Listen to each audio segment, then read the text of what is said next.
So, Trump received a briefing and thinks that he's empowered with information sufficient to have an impact on the situation. I don't believe he is. With Iran, again, we got beat and we're leaving. If the United States is faced with, existential defeat, it will use nuclear weapons. It's just the way it is, guys. It's just the reality is that the United States is in retreat in the Pacific, in the Middle East, and in Europe. And that fuel no longer exists, which means all the vehicles that Ukraine was hoping could be driven towards the Russian border won't be driven anywhere. And the counterattack is pretty much over before it begins.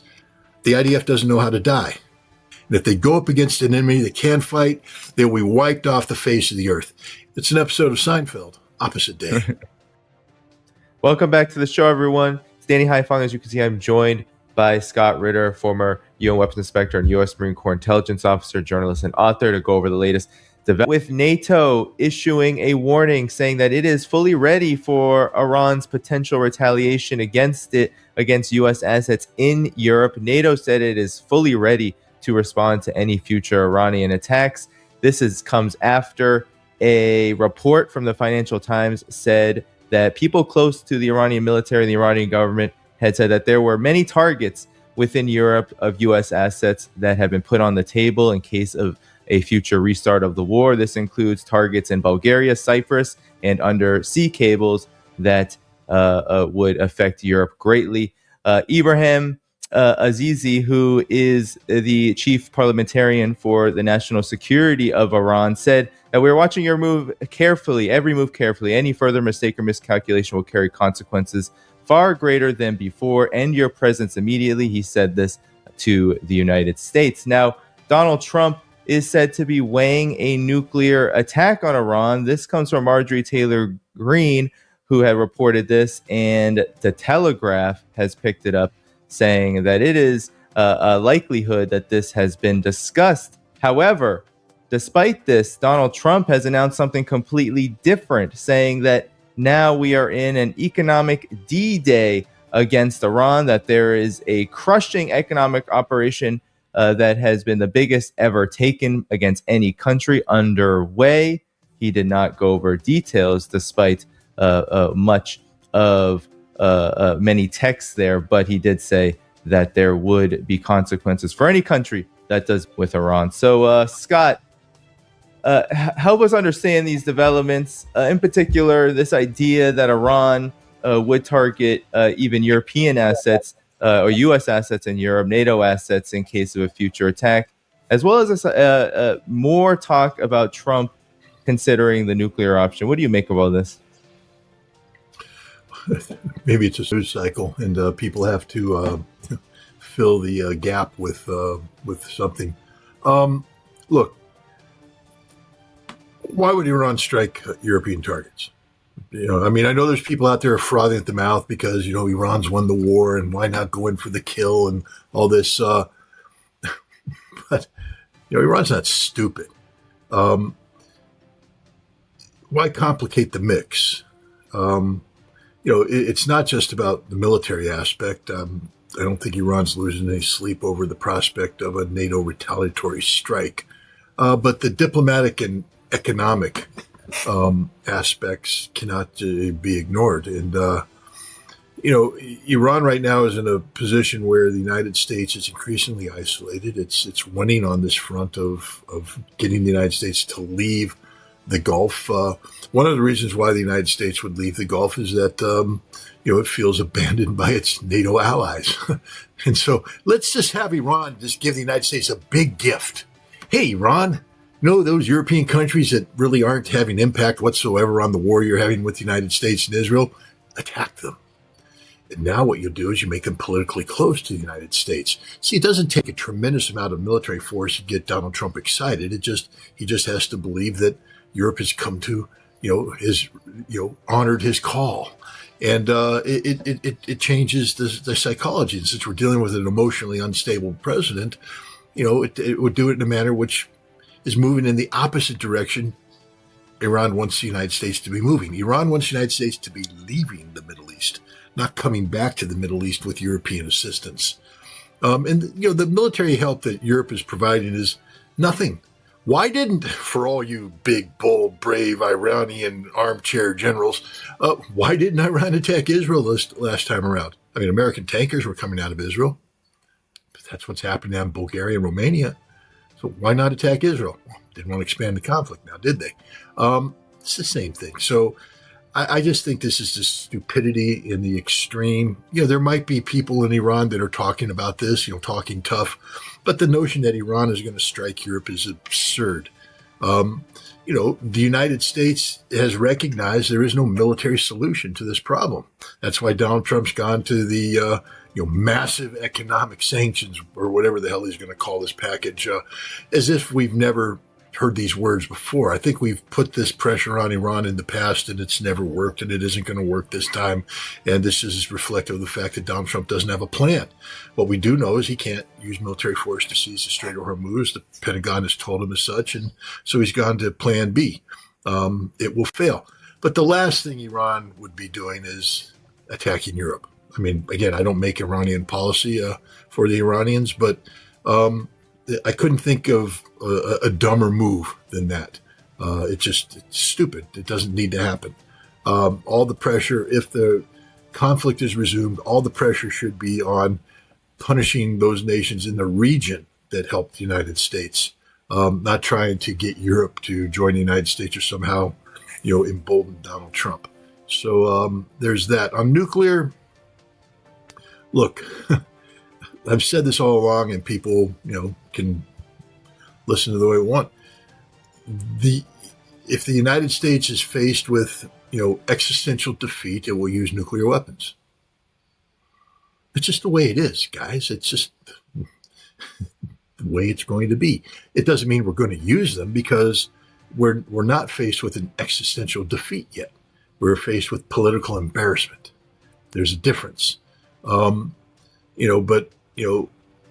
then the other thing, people are like, Iran's got to build their own nuclear weapon. Well, there's no greater way to guarantee an American nuclear strike against Iran than Iran building a nuclear weapon. I mean, right now, the talk of a nuclear weapon seems to be focused on Pickaxe Mountain, where there's a deep underground facility where Iran may or may not be doing things of a nuclear nature. I don't see the Iranians moving in that direction. Again, the son of Ayatollah Khamenei has assumed the mantle of the supreme leader. His father made it a point to make nuclear weapons, against Islam, haram, and they just beat the United States and Israel using conventional weapons. There's really no need for them to do this. They gain nothing from it. The United States was beaten militarily. Right now, the United States recognizes that it can't achieve its goals using conventional weapons, and the United States is pulling away from military confrontation, going to an economic siege. This will probably fail, which means the United States will have to eventually find some sort of diplomatic outcome. And so as long as Iran isn't building a nuclear bomb, I don't think there's anything to worry about. But, if the Iranians start getting bold and saying, we have a nuclear weapon, I would start worrying. We saw the United States say, when we diminished our long-range precision strike weapons globally, meaning that we don't have enough to fight China or Russia in the Pacific or European theaters, not to say least what continues conflict in Iran. What did the Trump administration do? They re-examined their nuclear posture and said, well, we're going to lower the threshold for using tactical nuclear weapons. We're going to use them a lot earlier in any potential conflict. Why? Because they got no other weapons to use. And so it is a dangerous situation. What you want to do, if you're the Iranians, is preclude the United States from feeling tempted to use nuclear weapons. And you do that by not expanding the conflict so that it becomes an existential one for the United States. Right now, all the United States is suffered as embarrassment. I mean, if the Middle East was this important to us, we'd be taking a different approach to the Middle East. But Trump, in his national security strategy document that was published in the fall of 2025, has, or fall of 2025, has said, we want to unplug from both Europe and the Middle East. We're not interested in these long-term, drawn-out wars. And so that's his natural inclination. So let him go. Don't do anything to keep him there. Let the United States withdraw. There will have to be, you had an Iranian senior negotiator, the Speaker of the Parliament, I believe, show up in Iraq yesterday or the day before and say that Iran understands that the United States needs a politically elegant exit strategy, that they have to save face. So the Iranians get it. They understand what this is about. It's about saving face. It's about giving Donald Trump a politically viable exit strategy, which is the smartest thing in the world to do. And if you do that, you take nuclear weapons off the table. There's no reason to use them, no justification, and no desire on the part of Trump to do this. So I think, but we have to recognize that they're on the table. They're being talked about. And this president, if given the right set of circumstances, would authorize nuclear weapons to be used. Of that, there is no doubt in my mind. Yeah, very concerning, Scott. Well, I wanted to get your take, Scott, on this. The timing of all of this. We have, on the one hand, a report about Trump mulling nuclear attack, and then right after this, he comes out with economic D-Day, crushing economic sanctions and other weapons employed to essentially bring Iran down. This is nothing new to Iran. And then we have curious reports. It came all at the same time as Ravid announced this stealth operation that supposedly the United States has been conducting through the Strait of Hormuz, where he reports that this has been going on for the last several weeks, escorting tankers entering and exiting the strait each night through the southern channel, and saying that the United States had blown out in their attacks on Iran the radars that allowed their missiles and drones to effectively target both U.S. Warships and planes. But what doesn't really track is that the number of tankers through actual data appears to be much lower. So I'm curious on what your thoughts are on this kind of narrative spin, and if there's any truth to any of this. Is this just a way for the United States to try to get an off-ramp under Trump, where Trump really hasn't been able to find one? I think it's an effort to create a narrative and spin the narrative in a way that's advantageous to the Trump administration. Again, I don't know the details. I'm not privy to the targeting undertaken by Central Command in the Strait of Hormuz area or the battle damage assessment. I don't know what the intent of the targeting is. It would make sense if I were a targeteer. I would be going after the radar systems that help guide these missiles in. But I would also understand that the Iranians know that I'm going after them, and the concept of redundancy isn't one that should be unknown to the Iranians. And unless we were 100% successful in destroying these radars, and I think recent activity in the Strait of Hormuz area indicates that we weren't, because some ships have in fact been struck recently. This just appears to be one of these situations where this is what we wanted, and therefore somebody has briefed a journalist on what we wanted, and has hypothesized certain scenarios. What does it mean, escorted by a U.S. military? I don't think it means that U.S. ships are going through the strait. But we know that U.S. helicopters have been operating, and it may be that we have helicopters who are, escorting ships that have turned off their onboard GPS trackers and are seeking to secretly navigate their way through while we jam Iranian radars.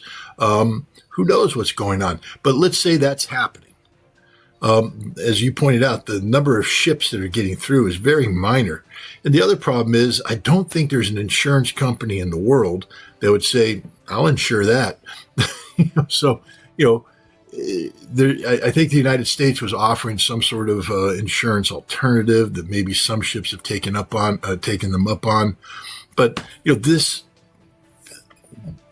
this doesn't seem to be a program conducive to, supporting large amounts of shipping through the Strait of Hormuz. This seems to be a program where a lot of resources are being put in to get a very small result, and then you spin that result, to try and achieve some sort of, politically beneficial dynamic in the media coverage. You get an article that says your ships are flowing through, but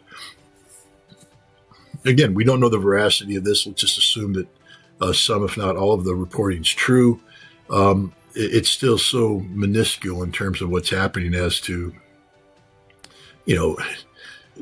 negate its impact on the global economy, which is what this is all about, is enough shipping getting through with enough energy-related resources to restore, global energy balance. And I think the answer there is no.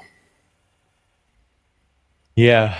And Scott, the question now of economic isolation of Iran, it appears many seem to believe that now the strategy, or if we can call it that, or now the approach to Iran is to go full throttle economic warfare, sanctions, blockade, etc., and just focus on this. And I'm wondering, do you believe that Iran can be economically isolated in this way? Some have mentioned that this almost is reminiscent of what happened after the fighting in Syria came to somewhat of a halt after 2016, and the United States focused primarily on starving Syria for everything it had.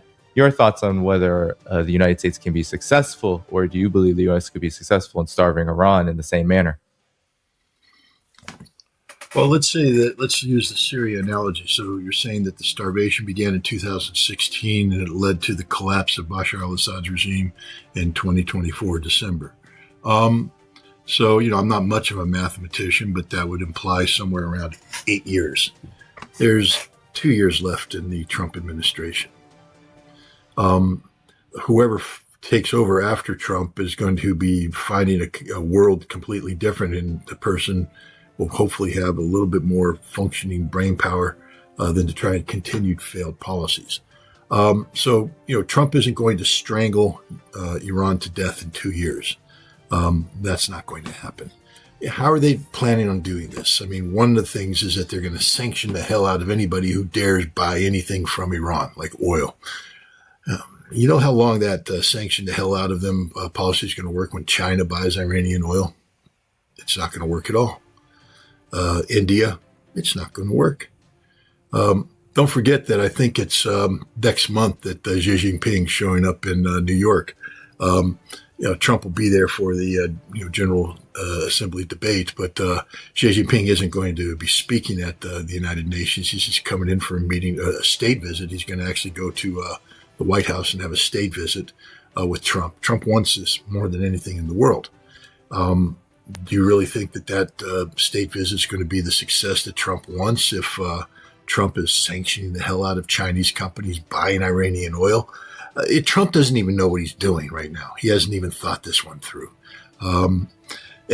So, no, I don't think it's possible that the United States will be able to economically strangle Iran. First of all, Iran has some big supporters in Russia and in China, who both have a vested interest in having Iran, survive and thrive. But right now, survival modes means that there needs to be trade with Iran, and there needs to be economic activity. Russia will continue to supply Iran with what Russia's supplying. China will do the same thing. And I don't think Russia or China care about American sanctions, primary or secondary at this point. And if the United States gets too crazy with China, China holds all the cards, literally. So I just think what happened is the president got a briefing from the Pentagon that said, Mr. President, there are no military options available to us regarding the Strait of Hormuz. And so he just panicked and he tweeted out this tweet, or he had somebody write it up for him and they sent it out. It's not coordinated policy. They haven't thought this thing through. Like I said, please square the one for me. You can help me here if you have any ideas how this works. But so Scott Bessent, told the president that I can strangle the crap out of Iran. And we need secondary sanctions. Anybody who buys any Iranian oil, we're going to pound. And the president's already said, I will sanction you to 1,000% or whatever percent he throws out there.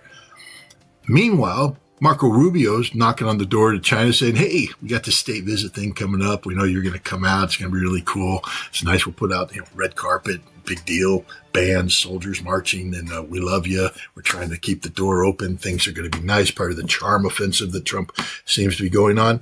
And those two policies don't work. They don't blend. What happens when Iran sells oil to China? Which they're doing now and they will continue to do. Does Trump sanction Chinese oil companies? Sanctions the Chinese refineries? China's already gone on record telling them earlier, pound sand. Remember that? The secondary sanctions against Chinese buyers of Iranian oil. And the Chinese government went, keep buying it, guys. We're going to back you up 100%. And they did.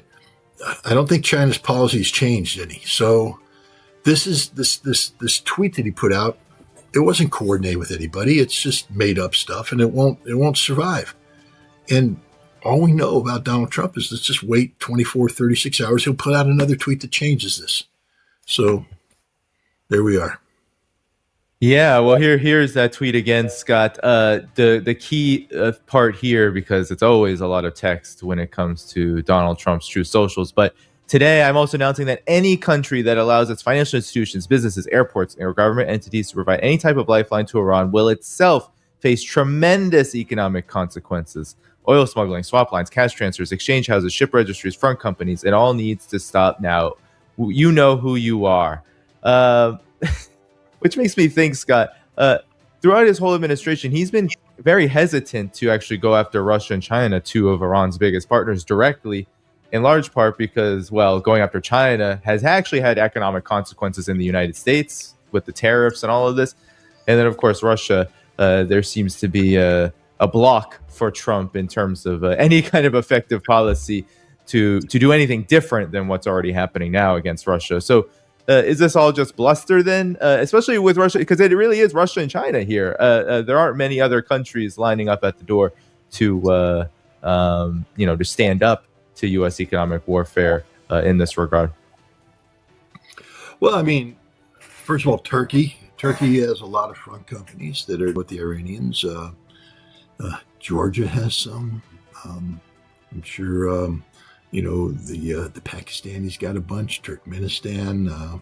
The Iranians have been doing this stuff for a long time. They're very good at. A second.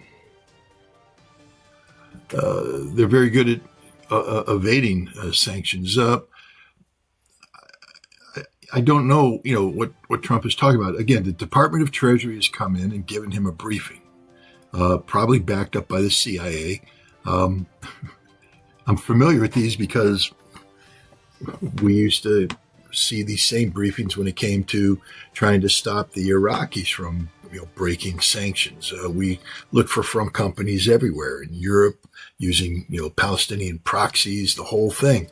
So I know these briefings inside and out, and I know what the Department of Treasury has put together. I know what the CIA's put together. And I also know that past experience shows that a lot of it's just wrong. It's just bad analysis. Somebody didn't connect the right dots. It's incomplete, meaning that there's a whole bunch of other stuff happening that they're not aware of, that's not reported. And at the end of the day, it's almost impossible to stop. Because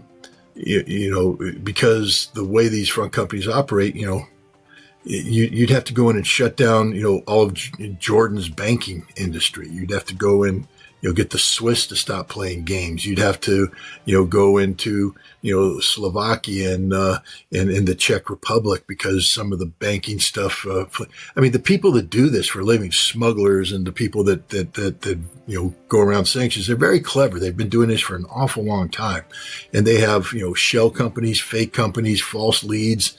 They've been avoiding detection for decades. So, Trump received a briefing and thinks that he's empowered with information sufficient to have an impact on the situation. I don't believe he is. I don't think the United States has ever been empowered to that degree where they can speak about, an economic D-Day. But this is just the stupidity of the people surrounding Donald Trump who have allowed this kind of language to, infiltrate his social media postings. Well, Scott, the stupidity does extend even further, as you said, surrounding him. So as Brent crude accelerates, I know you write for Energy Intelligence too, so I definitely want your comment on this. It breaks $94 today, which is the highest level since last month. Scott Bessent had these comments to say, a bit perplexed about why this is happening at all. Here is what he said. Yeah, well, look, anything that happens within a 24-hour period is noise. And, I think that once the market understands that we are focused on fiscal consolidation and that we are trying to bring the market back into equilibrium in a thinly traded market, I think, I'm confident that bonds will continue declining. We've got a spike in oil prices today that I don't really understand. Our announcement is for economic action, and I think that the economic action will mean that oil prices will come down sooner. So, Scott, he doesn't really understand why oil prices are going down, but yet he is the Secretary of the Treasury. Your thoughts on this? Or coming up, I should say. I just think he's the wrong man for the job. I think he's a man who exists to please Donald Trump. I don't think he has any grand, innovative global economic strategies. I think he lives every day, putting out one fire after another fire after another fire. Right now his job is to bring stability to a bond market that's been destroyed because, the bond market requires global stability and, especially U.S. bonds. And there's none of that from the United States. There's no confidence in the United States. There's no underlying plan that generates the kind of confidence that would make, purchasing U.S. Treasuries, worthwhile at this time. So he's putting out fires. A large aspect of, putting out a bond-related fire is confidence. Do people have confidence? And so he has to project an air of confidence. But, he's in pure panic mode. So is the United States government. We're in trouble. The American people should wake up to the fact that Donald Trump is literally destroying the economy of the United States, and with it, threatening to destroy the economies of much of the world, who are heavily invested in U.S. Treasury. So, I look, if you want to dig deeper into Scott Bessent, go talk to Michael Hudson or talk to Richard Wolff or somebody with an economic background. I can just tell you that Bessent is just as useless as day is long when it comes to the kind of rational policy advice that should be being provided to the President of the United States. Nothing Bessent has done has worked. Nothing. Well, how about we get to the Ukraine conflict, Scott? Because last night there was a massive attack on and surrounding areas, hitting defense tech sites all across the capital. Ukraine said they downed about 90% of everything, but were complaining that the Iskanders, the Zircons, these hypersonic missiles, were hitting and landing on their targets, with Patriot missile interceptors essentially gone. Now, a lot of people are saying that the situation is a lot worse than this, and I want your assessment on what's going on, because Ukraine and the Western mainstream media are still celebrating these drone attacks, but even inside of these reports, you'll see that Russia has taken down 90, 95, 98% of the massive number of these drones fired at Russia. So how do you explain in real terms then, Scott, what's going on beyond the